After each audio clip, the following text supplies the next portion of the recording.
Yo, we got a video here today. But first, big shout out to our sponsor with the message from Amrita. Thanks for coming back, mate. Your videos always had a spot in my rotation of YouTube creators. So you tell me in the comments below, who's in your guys' rotation? Let's get straight into this though. Genuine question, where are all the single Christian men? Because they're not in church. Where are they? They're not in Home Depot. They're not in the grocery store. They're not in Target. Like, where are... I hate to sort of nitpick here, but if they are supposedly Christian, they should be in church, right? Because if not, they're just a less active Christian. They're just, doing whatever. If people are about that, you should be able to meet people there. But I don't know if some of those, but some of those type of guys that might be around might not meet these standards. Are these men? This is not a drill. I just turned 30. Bingo. If you know any Christian single men that also happen to look like Tom Cruise, do at this video. I'm just kidding. Well, I should have to actually preface it. Just kidding. But there you go. 30. Ding, ding, ding, ding, ding. Buzzer beater. Time to hit the buzzer beater. And she's not just happy to find someone that wants to settle down. Still gonna have to be a certain criteria. And I've said this before. If you want that criteria, if you want the Tom Cruise or whoever you want to sort of compare to, cash in those chips at the casino. 18 to 25. You stay too long at the casino, you know what the rule is, that the house always wins. Always wins. I don't have to look like Tom Cruise. I also like Jake Gyllenhaal. Anyways, happy Labor Day. And now we get into the part where guys are starting to realize that the system is potentially rigged, corrupt, and what's the outcome? Looking at his case and seeing, what can work and what couldn't. And I was just like, I'm really good at this. And then I also saw what's happening and, between the genders and the relations are really bad. And I just think that they're just going to gloss over that part. And they're going to talk about, hypothetically, third, fourth wave. No one almost has the cojones. No one really has the balls to say the core of this fake egalitarianism is wrong. It just doesn't work. You're trying to rig the system, rig the cards, and you're still having the outliers just say, well, F it, I'm not even going to go to university. And they're potentially still outperforming in some of the entrepreneurship. I mean, I've spoken to a few men, and the perception that they have of women and the legal system, I don't blame them whatsoever, but the perception that they have of women is that, the whole MGTOW thing, completely just going their own way and excusing women. So, that's why I want to actually advocate for men and show them that we're not all like that. And there's the classic, we're not all like that.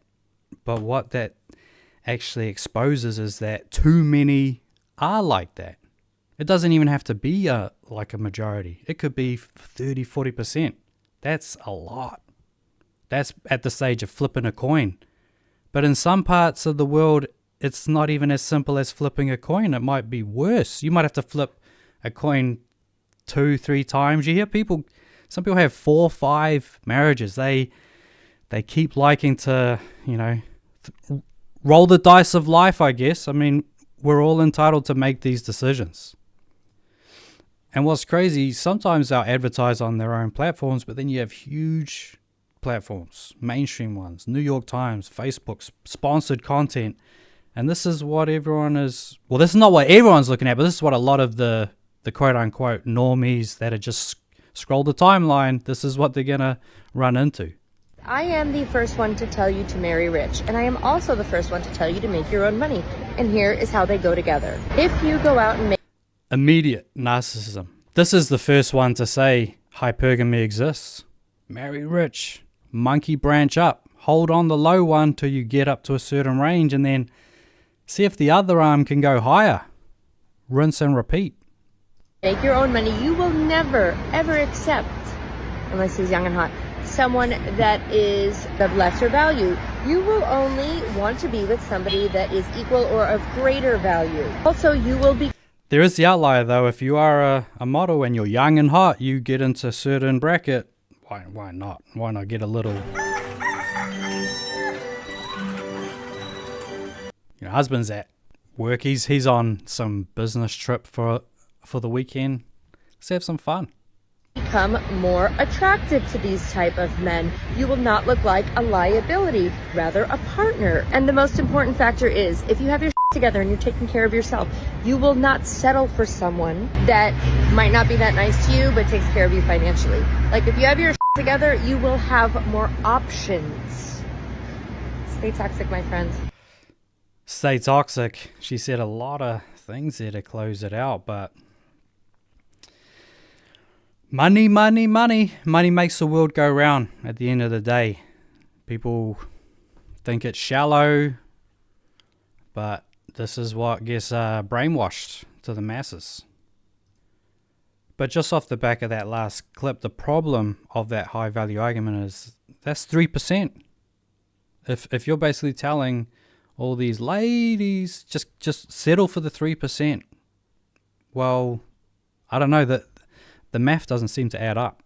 The way I see it is that it really is a backlash to feminism, because what a fantastic way to destroy women's rights by redefining women to include men. And when we include men... When she says women's rights, she means by a certain date you need to have 50% of these boardroom CEOs her. Again, this idea of rigging the deck, and the reason why you've got people leaving certain industries and just trying to make it, I guess, solo. I don't know. Hopefully it works out for them, I guess. In those definitions, when men are now able to avail themselves of pregnancy discrimination protections, when they're able to come into our prisons, our hospital wards, take our awards, sit on a... I do actually like that last part of her introduction. She's an advocate. These journalists should have advocate next to their name. These actors, they should have advocate next to their name. Some of these sports players that just sell out, they should have advocate, because they are advocating for their agenda. They want to play by their rules. Panel and talk as if they're a woman. I mean, we even had a man cosplaying a woman who was one of Barbie's friends in the Barbie movie. I mean, Catherine, they've even gone so far as to stitch women's wounds into men so they can carry children. I mean, it really is the complete takeover of women's spaces. Cry me a river. Straight up. Let's break down the voting. A lot of these ladies, not all though, not 100%, because we always have to preface this, because not 100% vote Liberal, are on board with LGBT, all those letters of the alphabet. They're on board with it. They're welcoming of it. And if any guys in the past decade or multiple decades want to say anything about it, sexist, big racist, all the words they use to shut down conversation, because you can't really, there's nothing there. It's total, obviously, hypocrisy. Only honest people care about that, by the way. But you've got something that is trying to say it's egalitarianism while being in favor of these extras that they're adding. They get 2 or 3 queens on their chessboard, and you wonder why guys leave the chessboard and say, you play this bullshit game with yourself. That's exactly right. I mean, the Royal Women's Hospital at Randwick, we have discovered that they are trying to recruit young women who think they're men to donate their uteruses with the eventual aim of putting them into men who clearly have a pregnancy fetish and want to carry a child. So, I mean, this is a very good way to completely destroy women's rights by just making them meaningless, because now they're applicable to everyone. But the idea of just women's rights in general, that's like a liberal idea.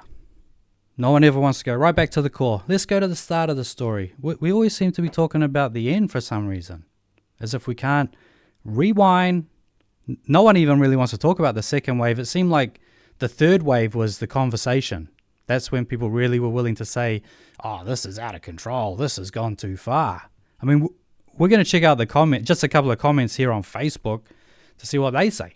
The women no longer have the rights as based on their female physiology. The way I see... They don't have the rights anymore. Well, who voted for it? Who's been voting for all this crap? Please, I want to know. I mean, what do we got here? Women must always have the right to privacy in their own spaces. I mean, bravo. Hope you get laid tonight, dude. 100% agree. Should never have gone this far. And that's an interesting part, right? It should never have gone this far. But where did it start? What was the middle of the movie? Why did they keep making these movies? I mean, ching, ching, ching. I guess the money's good. The money might work. But anyway, gents, Is that we're going to leave it right there. As always, thoughts, comments, but low.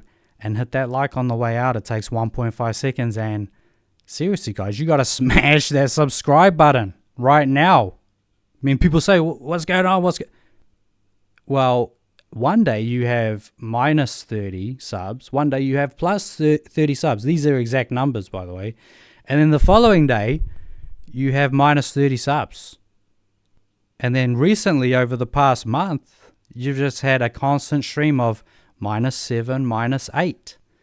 So, I don't know. Tell me below. Tell me why you're unsubscribing, because that would actually make more sense. If I'm having all of these mass unsubscribes, let it loose. There's literally no one banned. There's literally no one banned in chat. I'll show you the list if you want, but write it below. Say, CB, I unsubscribe because X, Y, and Z, because then it would make a little bit more sense. Who knows? But we'll see you on the next one. Peace out.